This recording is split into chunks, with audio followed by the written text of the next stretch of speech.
여러분, 비가 오는 날은 궂은 날이라고 옛날에 어르신들이 그렇게 말씀하시더라고요.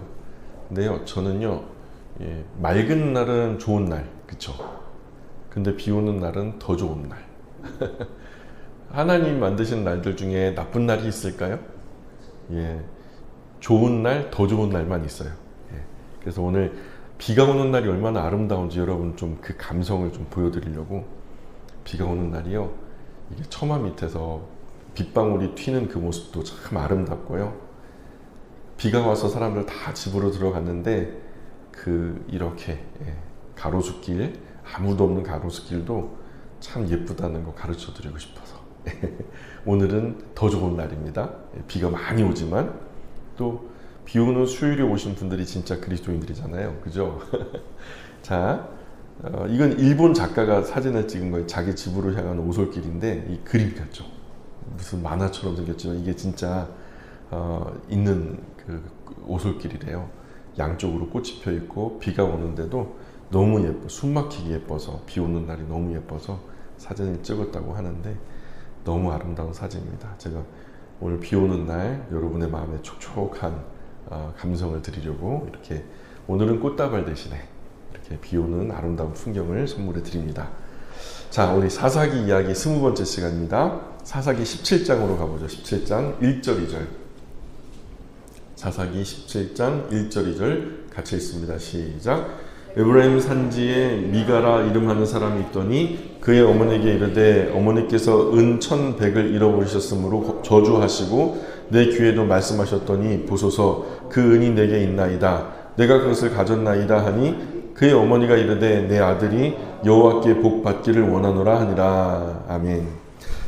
자, 에브라임 산지 미가라는 사람이 있었어요. 미가라는 사람. 자, 기억하셔야 됩니다. 에브라임 산지에 미가라는 사람이 있었는데 그 사람 어머니가, 그 사람 엄마가 자기 집에서 자기 그 은 1,100개를 잃어버린 거예요. 자기 집에서 은 1,100개를 잃어버렸는데 그 엄마는 은 1,100개를 훔쳐간 도둑을 향해서 입에 담을 수 없는 아주 큰 저주를 퍼붓겠죠. 욕도 엄청 했을 거예요. 그 얼마나 화가 나겠어요. 애써 모은 그 돈 다 누가 들고 튀었으니 얼마나 화가 났습니까? 그러니까 막 저주를 그냥 가가지고 그냥 막 온갖 그냥 망발 저주를 갖다 퍼부은 거죠. 그 저주한다고 그 저주가 다 그대로 이루어지는 것은 아닙니다만 그래도 누군가 나에게 저주하면 기분 좋지 않잖아요, 그렇죠? 그렇죠? 근데 오늘 한번 생각해 보세요. 강좌 끝나고요. 오늘 이 시간 끝나고 여러분 집에 가시는데 동네 입구에 내 이름으로, 내 이름에다가 개 XX 천벌 받을 놈, 벼락맞아 죽어버려라, 이런 이름이, 내 이름이 빨간색 글씨로 써져 있고 그 밑에 이렇게 써져 있다면 여러분 기분 좋아요, 나빠요? 그죠? 그냥 집에 들어갈 수 있어요, 없어요? 지워버려야죠. 잠은 오겠어요? 어떤 놈이 썼나? 누군가? 이런 참혹한 짓을 저지를 사람이 누군가? 이거부터 생각하겠죠. 나에게 억하심정 있는 사람 누군가? 그리고 이런 욕과 저주를 먹을 이유가 솔직히 자기한테 있는가 없는가? 밤새 돌아보겠죠. 누가 나 때문에 엄한 피해 본 분이 있나? 이런 것들을 돌아볼 거예요. 정상적인 사람이라면 그냥 편안하게 잠자는 것은 그런 거죠. 어쨌든 미가도 그랬단 말이에요. 한참 동안 엄마의 저주를 듣고 있던 미가가요, 가슴이 좀 뜨끔한 거죠. 그래서 그 저주가 자기에게 돌아올까 무서웠나 봐요. 슬그머니 훔쳐간 은 1,100개를 엄마 앞에 내놓은 거죠. 누가 훔쳐간 거예요? 아들이 훔쳐간 거예요, 미가가. 도둑놈은 다른 아닌 그 아들 미가였던 거죠. 그럼 엄마가 누구한테 저주한 거예요? 아들한테 저주한 거예요. 그냥 입으로 담을 수 없는 저주들을 막 퍼부었으니까 오죽 얼마나 살벌하게 저주를 했으면 아들이요 그 1,100개를 다시 가지고 엄마 앞에 내놨겠어요. 그 저주가 임할까봐. 도둑놈이 아들이었다는 것을 알게 된 미가 엄마는 또 금방 태세 전환이죠. 그저 그냥 뭐 한국이든 저 이스라엘은 똑같아요. 엄마는요 아들 딸 걸리면은요 마음이 약해져요. 금방 태세 전환해가지고 뭐라 그래요? 내 아들이 여호와께 복 받기를 원하노라. 방금 저주를, 씻을 수 없는 저주를 막 쏟아붓더니 그 입으로요, 내 아들이 여호와께 복 받기를 원하노라. 그리고 자기가 쏟아놓은 저주가 아들에게 임할까봐 금방 말 바꾸기를 해요. 그리고 은을 다시 찾은 이 미가 엄마는요, 두 가지를 약속합니다. 두 가지를 약속하는데 17장 3절 보세요. 한번 읽어볼게요. 17장 3절 시작. 미가가 은 1,100을 그 어머니에게로 도로 주매 그 어머니가 이르되 내가 내 아들을 위하여 한 신상을 새기며 한 신상을 부어 만들기 위해 내 손에서 이 은을 여호와께 거룩히 드리노라. 그러므로 내가 이제 이 은을 네게 도로 주리라. 아멘. 자, 미가 엄마는 아들을 위해서 신상을 부어 만들겠대요. 신상을 부어 만들겠대. 그리고 다시 찾은 은도 다시 미가에게 주면서 이거 하나님 여호와께 거룩하게 드리는 그 제물이다 하면서 내놓는 거예요. 그래서 미가 엄마는 왜 갑자기 벼랑간 내 아들을 위하여 한 신상을 만든다 그렇게 했을까요? 왜요? 왜 그랬을까요? 우리가 잘 알듯 신상은 우상이죠. 그렇죠? 그러면 미가 엄마는 지금 아들 위해서 우상 만든다는 거잖아요. 왜 이런 생각을 한 걸까요? 그 신상은 무슨 형상으로 만들었을까요? 새긴 신과 부어 만든 신이라고 했는데 도대체 무슨 형상이었을까요? 과거 이스라엘이 만들었던 하나님의 형상, 그죠? 시내산 아래서 어떤 형상 만들었죠? 송아지. 아마 그 은 1,100개로 은송아지를 만들지 않았을까? 그리고 미가 엄마는요, 이 은 1,100개를 여호와께 거룩히 드리겠다라고 약속해요. 은 1,100개는요, 지금으로 환산하면 얼마나 될까요? 궁금하죠? 이제 계산을 해봤잖아요. 은 한 개, 여기서 개수라고 하는 게 사실은 그때 당시 세겔로 따질 수 있대요. 성경학자들이 은 1,100개라고 하면 1,100세겔이라고 받아들이는 게 타당하다. 그래요. 드릴라가 바로 전에 드릴라 삼손 이야기 나눴잖아요. 이 삼손을 유혹할 때 4일간 유혹을 했거든요. 근데 품삯을 몇 개를 쳐주냐면 은 1세겔을 쳐줬어요. 그럼 4일의 품삯이 은 1세겔이라고 하면 은 1,100개는 4,400일의 품삯인 거예요. 그죠? 은 1,100개니까 은 한 개가 한 세겔이 4일의 품삯이면은 1,100개는 4,400일의 품삯이 맞는 거죠. 그러면 이 블레셋 방백들이요, 이 드릴라에게 적게 쳐줬겠어요? 많이 쳐줬겠어요? 이 구분이 달린 거니까 많이 쳐줬을 거예요. 그러니까 우리가 생각하는 것보다 품삯이 후했다고 쳐도, 그러니까 1년이 365일인데 그때는 그러지 않았을 거예요. 근데 현재 시세로 따져보면은 뭐 365일 중에서 뭐 주일 주말 빼면은요, 한 250일 정도 일한다 치면은 몇 년을 일할 수 있냐면 20년 품삯인 거예요. 20년. 적어도 그러면 20년 동안 우리가 월급 하나도 안 쓰고요, 그대로 차곡차곡 모은다면 얼마나 될까요? 십수억 정도는 가치가 되는 거죠. 방금 전까지만 해도 은 1,100개 잃어버렸다고 갖은 저주를 퍼붓던 이 미가 엄마는요, 갑자기 큰 금액을 여호와께 헌금하겠다는 거예요. 여호와께 헌금하겠다. 정말 진심일까요? 10몇 억인데. 로또 복권 당첨된 가격이랑 똑같은데. 쉽지 않은데 엄청난 거액이잖아요. 그리고 우리는 미가 엄마의 행동을 어떻게 좀 이해해야 될지 이걸 오늘 생각해 봤으면 좋겠어요. 성경은 사사기 당시 신앙의 풍경을 잘 이해할 수 있도록 예를 들어 설명한 것 같아요. 아마 그때 당시 수많은 가족들이 어떤 신앙적인 규칙, 원칙 없이 자기 소견에 옳은 대로 행동했다는 것을 아실 거예요. 그래서 그 뒤에, 이 사건 설명 뒤에 바로 어떤 구절이 나오냐면 17장 6절이 나와요. 한번 읽어볼까요? 사사기 17장 6절 시작. 그때에는 이스라엘에 왕이 없었으므로 사람마다 자기 소견에 옳은 대로 행하였더라. 아멘. 이게 좋았다는 얘기가 아니에요. 그래서 나빴다는 얘기예요. 원칙 없이 자기 소견에 옳은 대로, 자기 생각대로, 자기 마음대로 행동했다는 거예요. 그래서 여호와 하나님 바르게 섬기는 법을 아무도 몰랐던 거죠. 그러니 자기 멋대로, 자기 마음 내키는 대로 하나님 섬긴 거죠. 성경에서 하나님은 이스라엘 백성이 자신을 섬기는 방법을 명확하게 가르쳐 주셨어요. 레위기 전반부에 보면 그 장면이 아주 선명하게 나타나죠.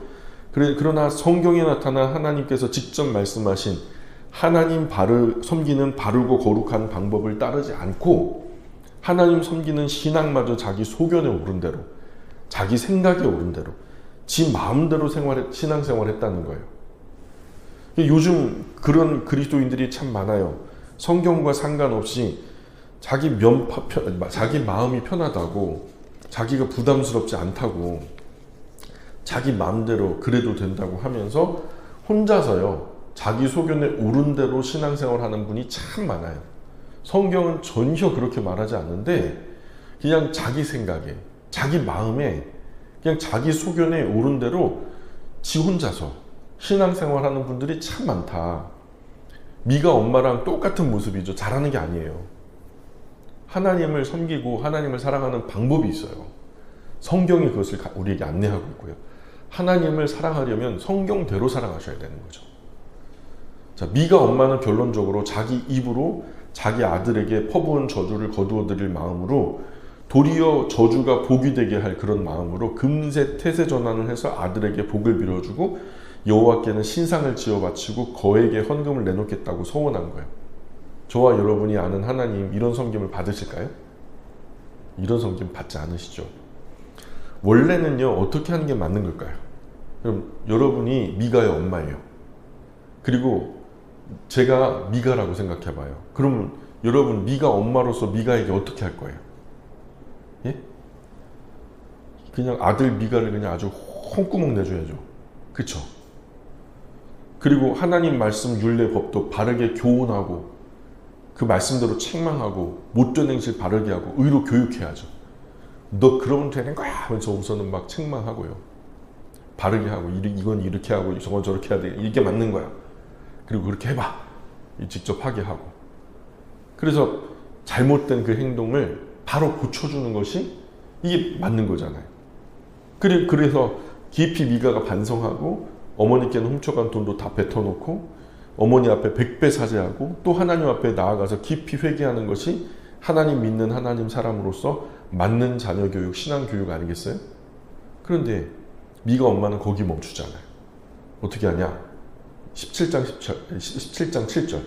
그 미가가 거기 멈추지 않고 그 엄마의 그 아들이라고, 모전자전이란 말은 없는가 봐요. 근데 어쨌든 미가 엄마대로 미가도 뭐라 그러냐면 17장 7절 읽어봅니다. 시작. 유다 가족에 속한 유다 베들레헴에 한 청년이 있었으니 그는 레위인으로서 거기서 거류하였더라. 아멘. 유다 가족에 속한 유다 베들레헴에 한 청년이 있었다. 이 청년은요, 유다 지파 땅인 베들레헴에 살던 청년이죠. 그러나 레위 출신이에요. 유다 지파는 아니고 레위 지파 출신인 거예요. 레위인으로서 거기 거류하였다. 그러니까 레위인은 원래 제사장 직분을 맡은 지파예요. 성전을 중심으로 일하는 지파였잖아요. 각 지파에 그 레위인들이 살 수 있는 성읍, 도성을 만들어줬어요. 그래갖고 그들 가운데 살면서, 그들 가운데 12지파 사이사이에 흩어져 살면서 여호와 하나님을 바르게 섬기는 영적 지도자 역할을 해라 하고서 각 지파마다 파송된 레위인들이 있었단 말이에요. 그런데 이 청년은 마땅히 베들레헴에서 살면서 유다 지파인 베들레헴에 속해서 유다 지파에게 여호와 하나님을 사랑하는 법, 그 여호와 하나님을 섬기는 법, 예배하는 법을 가르쳐 줘야 되는 영적인 지도자인데, 그 베들레헴을 계속 거주하면서 거기서 영적 지도자 역할을 감당해야 했지만 베들레헴에서 떠나왔단 말이에요. 본분을 어긴 거죠. 그리고서 8절 보세요. 8절 시작. 그 사람이 거주할 곳을 찾고자 하여 그 성읍 유다 베들레헴을 떠나 가다가 에브라임 산지로 가서 미가의 집에 이르매. 자, 레위인이 정해진 성읍이 아닌 엉뚱한 곳, 살만한 곳, 거주할 새로운 곳을 찾고자 에브라임 산지 미가의 집에까지 이르렀다는 거예요. 하나님이 주신 사명의 자리를 떠나왔다는 거지. 이런 모습은 사사시대 영적인 혼란을 반영하는 모습이에요. 레위 지파가 정해진 그 자리에서 사방팔방으로 거룩한 영향력을 미쳐야 되는데 거기가 먹고 살기 팍팍하다고 좀 여러 가지로 뭐 살기에 불편함이 있었던 게죠. 그러니까 떠나와가지고 에브라임 산지 미가의 집까지 이르러 거예요. 이 레위인 청년이 미가의 집에 잠시 묵을 거처를 요청하죠. 멀리서 왔는데 좀 여기서 머물 수 있냐. 그러나 미가는요, 나중에 이제 뭐 이름 물어보고 어느 지파 출신인지 물어보고 그러다 보니까 이 사람이 레위 지파 사람이다. 그래가지고 이 미가가요 눈이 번쩍 뜨여가지고 우리 집 제사장 하자 하고서 손을 번쩍 잡는 거예요. 그리고 이 레위인에게 제안하기를 내가 의식주 책임질게. 그리고 주거 생활비 보장할게. 매년 은 10개 하고 의복 한 벌 먹을 것 따로 내가 챙겨줄게. 그래서 먹고 살 길이 막막한 레위인이 이런 제안을 받으니까 얼씨구나 좋다 룰루랄라 하고서 그냥 받아들인 거죠. 오케이. 그래서 미가가 한다는 말이 13절 보세요. 17장 13절 같이 읽어볼게요. 시작. 이에 미가가 이르되 레위인이 내 제사장이 되었으니 이제 여호와께서 내게 복 주실 줄을 아노라 하니라. 참 그죠? 레위인이 자기 집 제사장이 됐으니까 이제 여호와께서 자기에게 복 주실 거래요. 복 주실까요? 지 맘대로? 그죠? 말 그대로 지 맘대로. 여러분 우리가 하는 하나님이 미가에게 복 주시겠어요? 주실까요? 미가 엄마는요 자기 가정에 신상 새겨 부어서 만들고 세우고 거액의 헌금을 바치고 미간 레위인 자기 가문 제사장 세우고 그리고 에봇 드라림 지어서 입히고 이렇게까지 하면서 미가는 자기에게 여호와께서 복 주실 거래요. 아 이게 나름대로 하긴 한 거잖아요. 그죠? 은 1100개를 그냥 희생해서 신상도 부어 만들었죠. 거액의 헌금을 했잖아요. 그리고 레위 사람들도 선대했죠. 자기가 먹여 살리니까요. 가정 제사장으로서 이렇게 삼으면서 에봇 드라빔도 지어 입히죠. 야, 이 정도 했으면 하나님도 나에게 복 주실 만도 하다. 뭐 이렇게 생각했을 것 같아요. 우상을 만들면 그 가정이 그 신상으로부터 독점적인 복을 받을 수 있을 거라고 생각한 거죠. 그야말로 기복주의적인 거예요. 내가 이렇게 하고 저렇게 하면 하나님 복 주실 거야. 성경은요, 복 받을 일을 해야 복 받는다 말해요. 그쵸? 복의 근원이신 하나님은 이유 없이 복을 주지 않죠?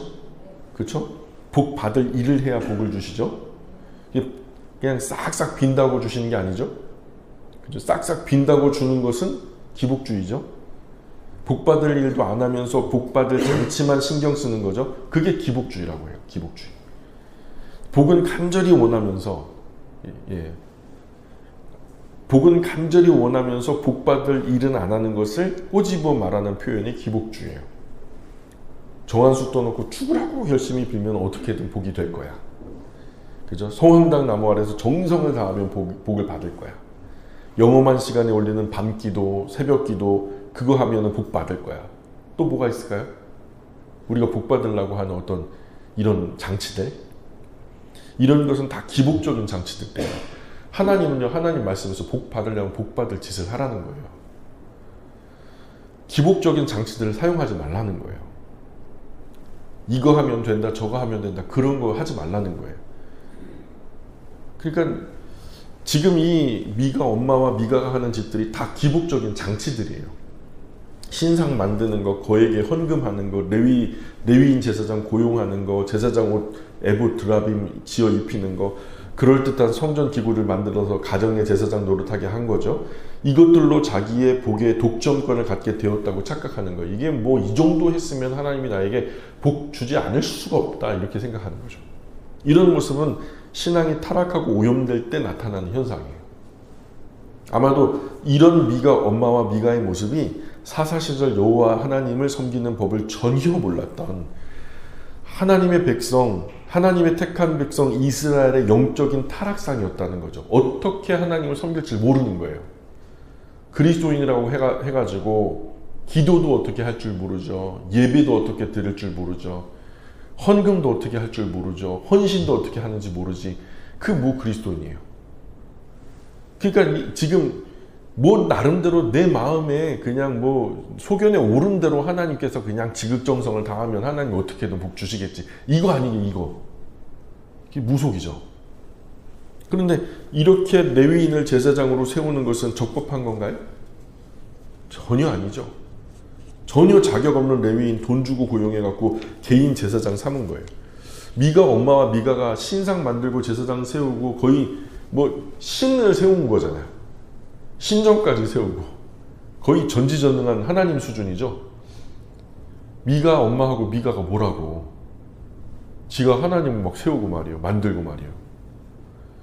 하나님 섬긴다 하지만 실상은 하나님 전혀 알지 못하는 모습이죠. 이런 모습은 하나님을 향한 바른 신앙인의 모습이 아니라는 거예요. 그들은 자기 아들 위해서 또 자기를 위해서 또 자기 가족과 가문 위해서 이기적으로 하나님을 이용했을 뿐이에요. 17장 3절 보세요. 거기 뭐라고 써 있어요? 내 아들을 위하여 한 신상을 새기며 한 신상을 부어 만들기 위해 하면서 누구를 위해서? 내 아들을 위해서. 17장 10절도 보세요. 나를 위하여 아버지와 제사장이 되라. 누구를 위해서? 나를 위해서. 또 13절 보세요. 17장 13절. 이제 여호와께서 누구에게 복을 주실 줄 아노라? 내게 복을 주실 줄 아노라. 자기를 위해서 복을 빌거나 자기만의 문제를 해결해 줄 수 있는 그런 자기 전용 제사장을 고용한 거죠. 이것은 타락한 신앙인의 모습이에요.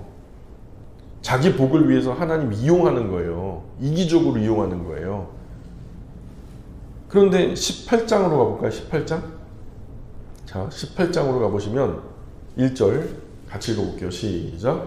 그때에 이스라엘에 왕이 없고 단지파는 그때에 거주할 기업의 땅을 구하는 중이었으니 이는 그들이 이스라엘 지파 중에서 그때까지 기업을 분배받지 못하였습니다. 아멘. 자, 그런데 단지파는 여호수아 때 기업을 분배받지 못했나요?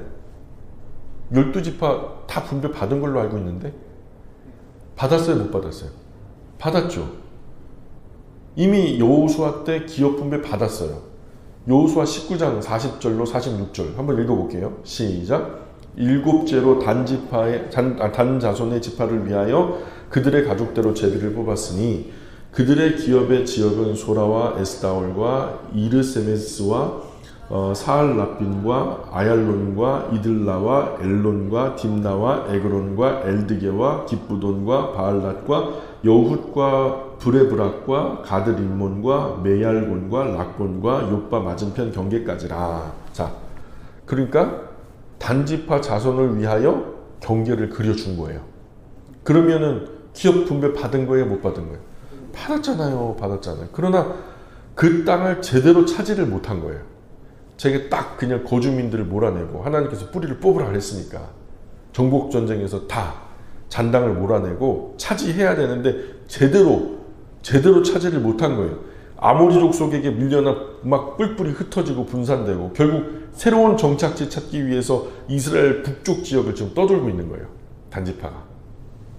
떠도는 중에 에브라임 산지 지금 여기 미간의 집까지 온 거예요.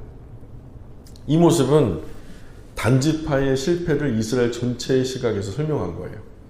하나님을 신뢰하지 못한 결과로 주신 기업도 누리지 못하는 거죠. 줘도 못 먹죠. 하나님이 그냥 거저 준 거예요. 입에다가 넣어준 거예요. 그 씹어 삼키면 되는데 그걸 씹어 못 삼켜가지고 다시 도로 뱉어가지고 그냥 뭐 역으로 공격을 당하고 있으니 이런 모습 단순한 역사적 사실을 넘어서 하나님 없는 삶의 방향상실과 정체성의 흔들림을 보여주는 아주 상징적인 장치라는 거죠.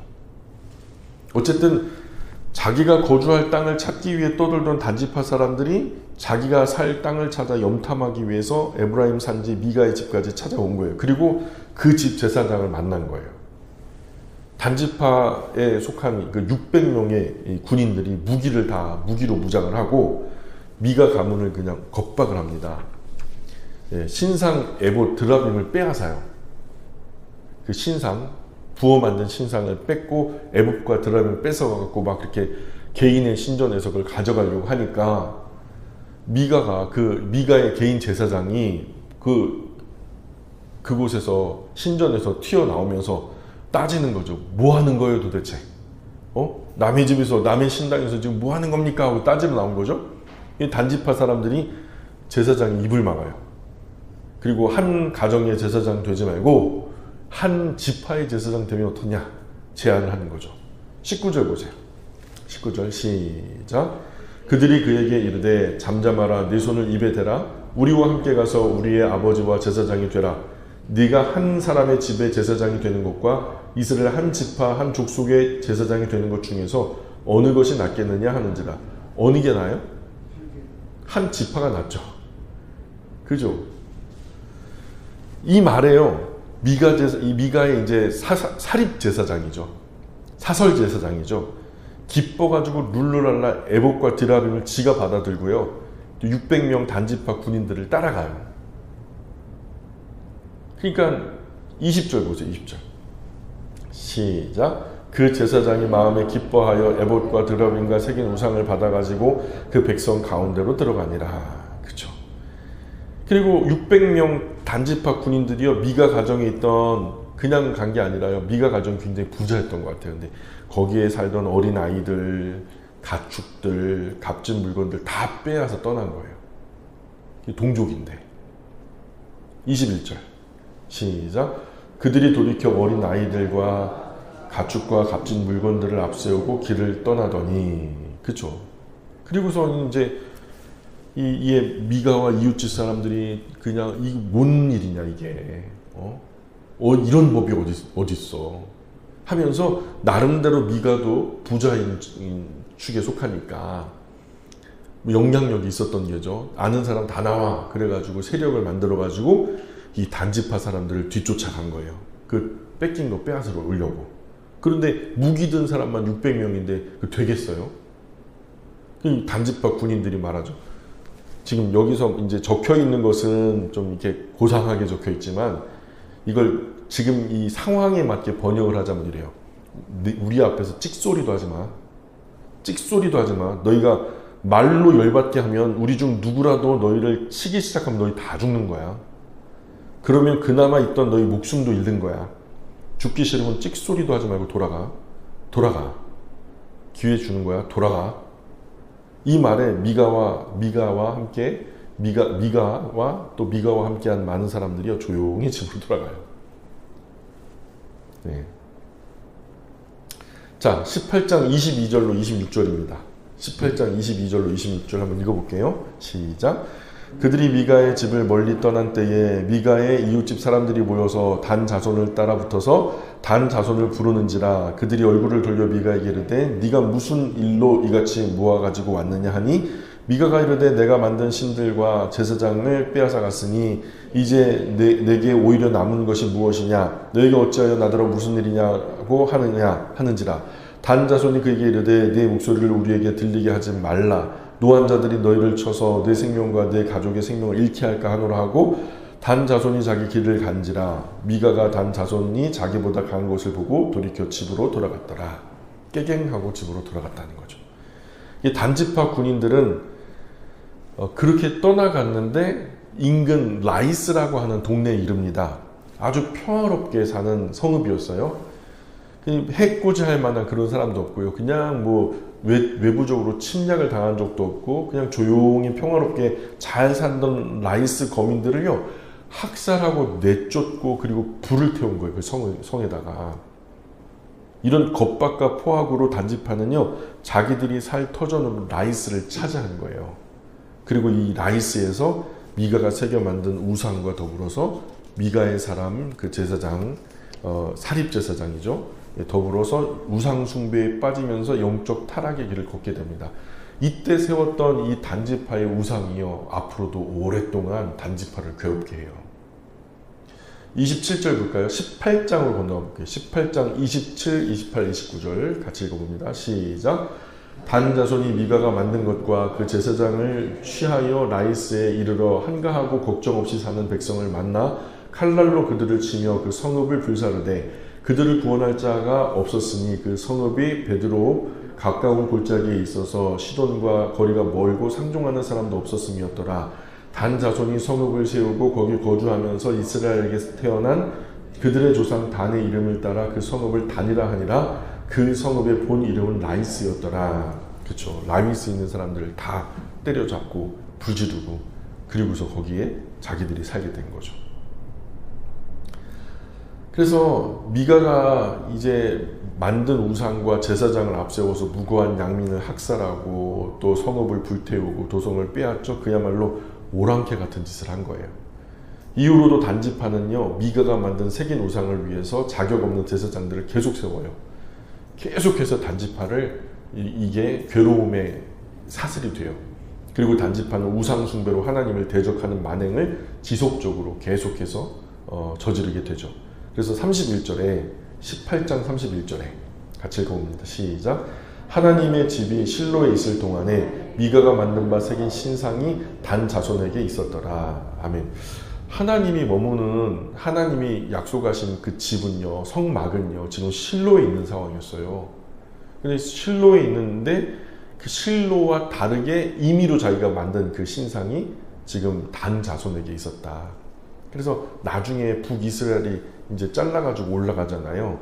그러면 그 금송아지 신상이 두 군데로 나눠져서 배치가 되는데, 하나는 저 단, 그리고 하나는 38선 인근 베델이라고 하는 곳에 이렇게 두 곳에 나누어서 배치가 되잖아요. 그때도 있었다는 거예요. 예, 그래서 이 모습은 단 지파에 세워진 미가가 만든 우상이 하나님께서 정하신 곳 실로의 하나님 집을 지속적으로 대적하는 거예요. 우상 숭배로 하나님을 괴롭게 만드는, 엉뚱하지만 요한계시록 7장으로 한번 건너가 볼게요. 요한계시록 7장 4절 보세요. 자, 요한계시록 7장 4절로 8절까지 말씀인데요. 조금 엉뚱하죠. 럭비공처럼 아무데로 튀는데, 아무데로 튀는 게 아니라 이유가 있어요. 7장 4절로 8절까지 우리 한번 읽어봅니다. 시작. 내가 인침을 받은 자의 수를 들으니 이스라엘 자손의 각 지파 중에서 인침 받은 자들이 14만 4천이니 유다 지파 중에 인침을 받은 자가 1만 2천이요 루벤 지파 중에 1만 2천이요 갓 지파 중에 1만 2천이요 아셀 지파 중에 1만 2천이요 납달리 지파 중에 1만 2천이요 아셀 지파 중에 1만 2천이요 므낫세 지파 중에 1만 2천이요 시몬 지파 중에 1만 2천이요 레위 지파 중에 1만 2천이요 이사갈 지파 중에 1만 2천이요 스불론 지파 중에 1만 2천이요 요셉 지파 중에 1만 2천이요 베냐민 지파 중에 인침받은 자가 1만 2천이라. 아멘. 자, 보세요. 이스라엘 12지파가 거론되는 중에 구원받은 사람이 다 합해보니까 각 지파 12,000명씩 14만 4천의 수를 헤아렸다. 그런 기록인데요. 그런데 특이한 게 한 지파가 빠져 있어요. 어느 지파요? 단 지파가 빠져 있어요. 맞아요. 에브라임 지파는 요셉 지파로 대치되고 있고요. 에브라임과 므낫세가 이제 요셉 지파잖아요.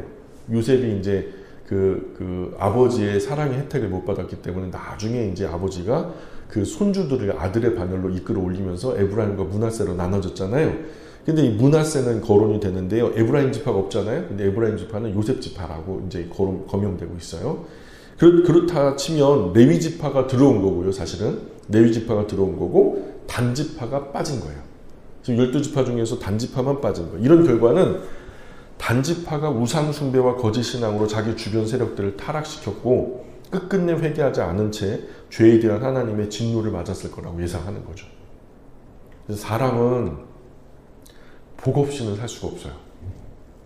예. 그래서 복 받는 일이라면 무슨 짓이든 서슴지 않거든요. 우상 만들어 섬기는 일도 주저하잖아요. 복을 가져다 준다는 물건을 갖다가 또 집에다 갖다 놓고요.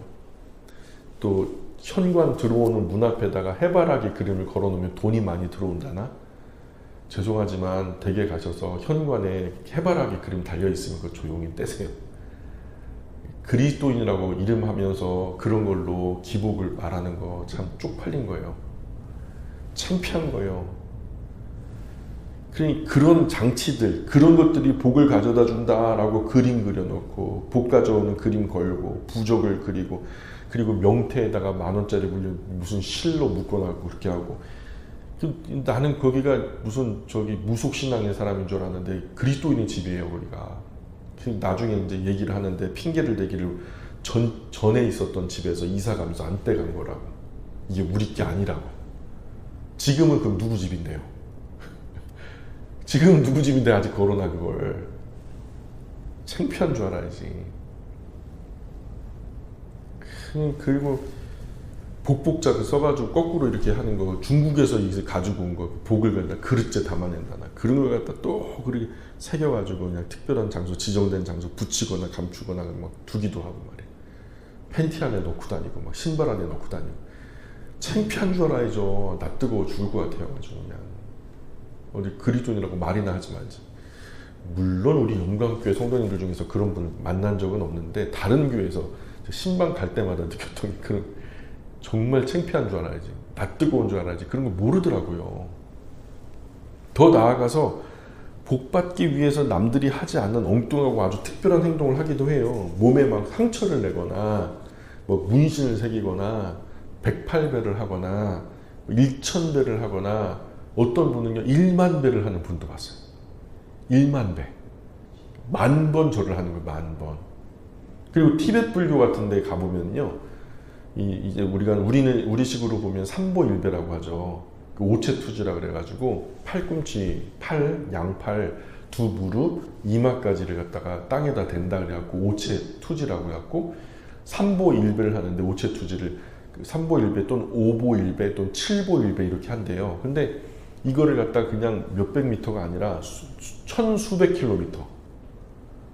자기 인생에 그 티벳 거기 이제 거점까지 가가지고 거기서 불공을 들이고 오면 구원받는다, 뭐 그 극락 왕생한다 이런 어떤 그 가르침에 따라서 그걸 갖다 몇 개월 또는 몇 년까지도 계속 그렇게 오체투지를 한다는 거예요.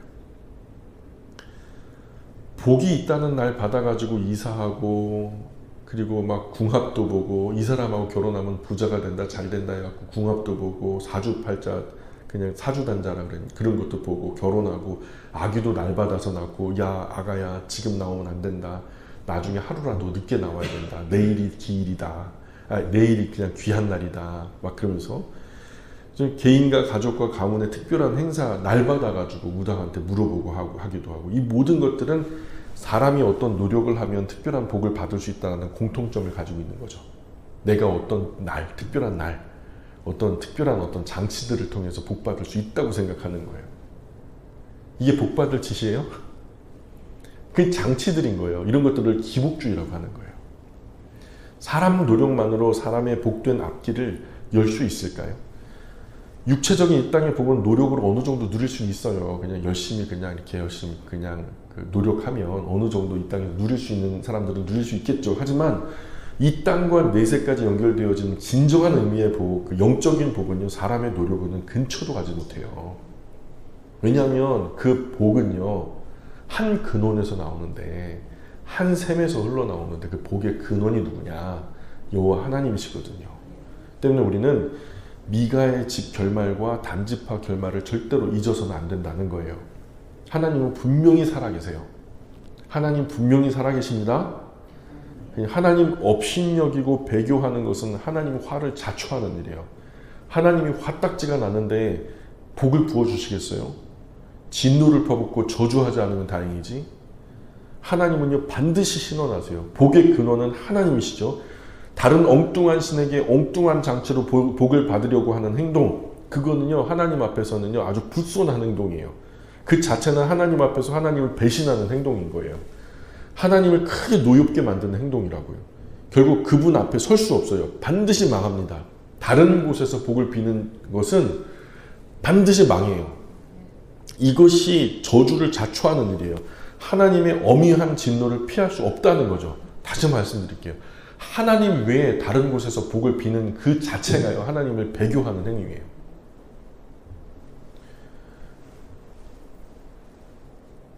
첫째로 우상숭배. 우상숭배는 복을 정면으로 가로막는 행동이에요.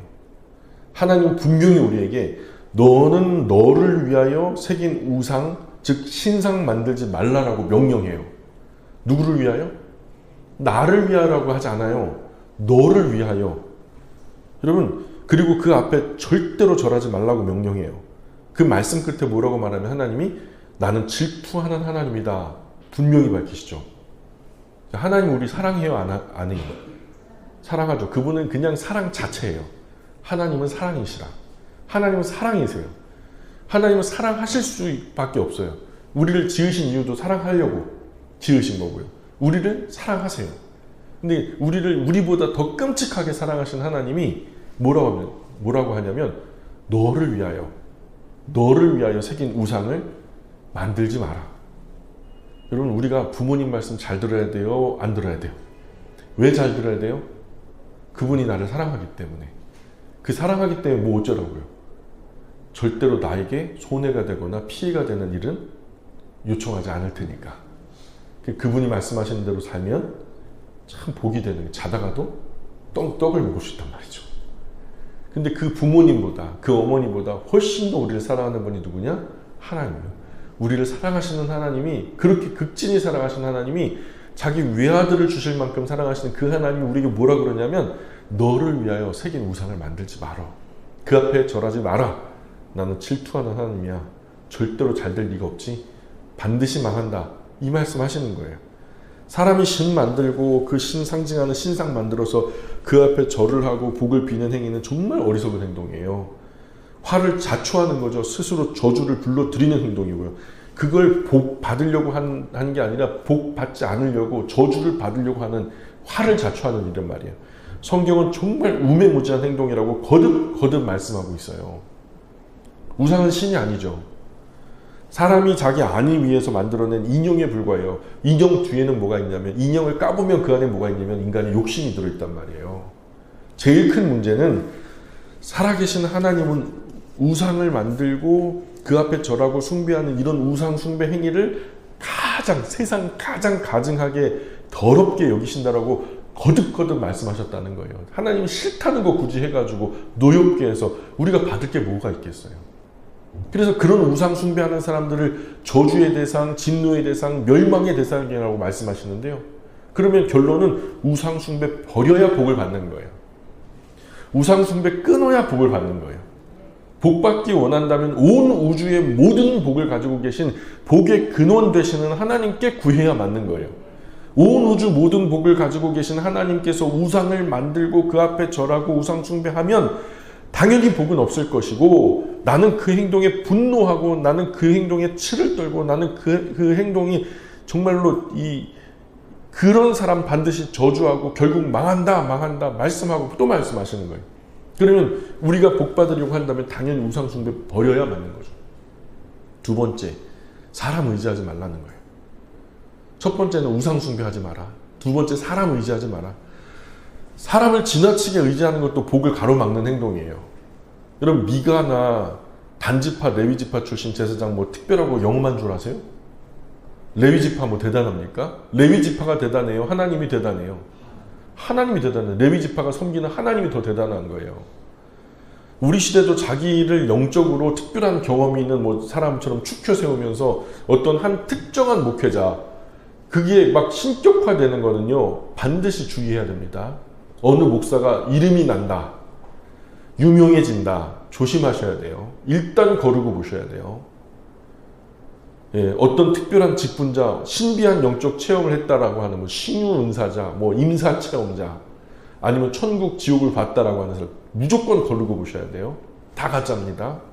하나님보다 그들을 더 의지하고 앞세우는 것들 진짜 많이 봐요. 이거 하나님 정말 불편하게 해야 일이에요. 하나님 질투하시는데요, 다른 우상에게만 질투하는 게 아니라 사람도 질투해요. 형제, 자매, 어미, 자녀, 나보다 더 사랑하면 나 질투한다. 하나님은 우상에게 질투하지만 사람을 하나님보다 더 의지하고 신뢰하는 것도 질투하세요. 사람은 자신을 포함해서 어떤 사람도 신앙의 대상이 되면 안 되죠. 지금 한국 땅에 있는 거의 모든 이단이요, 특정한 한 사람을 신성화한단 말이에요. 신성시한단 말이에요. 이 부분만 가려도 이단 100개 중에서 99개는 다 가릴 수 있어요.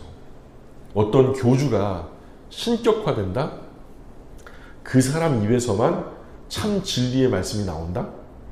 막 이런 식으로 한 사람이 집중되고 그 사람이 신격화되고 일반적인 사람의 차원에서 더 나은 어떤 수준이 다르고 차원이 다른 어떤 존재로 추앙받는다? 그거는 하나님 일단 거르고 보셔야 되는 거예요. 사람을 하나님보다 더 의지하고 신뢰하면 그건 죄가 됩니다. 거기에는 진리가 없어요. 고린도전서 1장 25절. 고린도전서 1장 25절 시작. 하나님의 어리석음이 사람보다 지혜롭고 하나님의 약하심이 사람보다 강하니라. 우리 하나님이 아무리 어리석어도 사람, 제일 똑똑한 놈보다요, 제일 똑똑한 놈 1000만 명 모아놔도요, 하나님보다 어리석은 거예요. 예? 하나님의 어리석음을 마치 자기들이 더 똑똑한 것처럼 자랑하는 세대가 지금 우리 세대가 됐어요. 이제 하나님은 이제 저 무대 뒤로 퇴장하셔야 된다. 이제 사람이 신이 될 차례다. 이게 뉴에이지 시대인 거예요. 막이 달라졌다. 신본주의적인 세계관은 지나갔다. 이제 인본주의 세계관이 주도할 때다. 이런 식으로 이제 흘러가는 거죠. 사람의 지혜, 능력 아무리 뛰어났다고 해봤자 하나님 어리석음보다 더 나을 수는 없어요. 마지막 세 번째, 하나님 지금도 지켜보신다. 따라해볼까요? 하나님은 지금도 지켜보신다.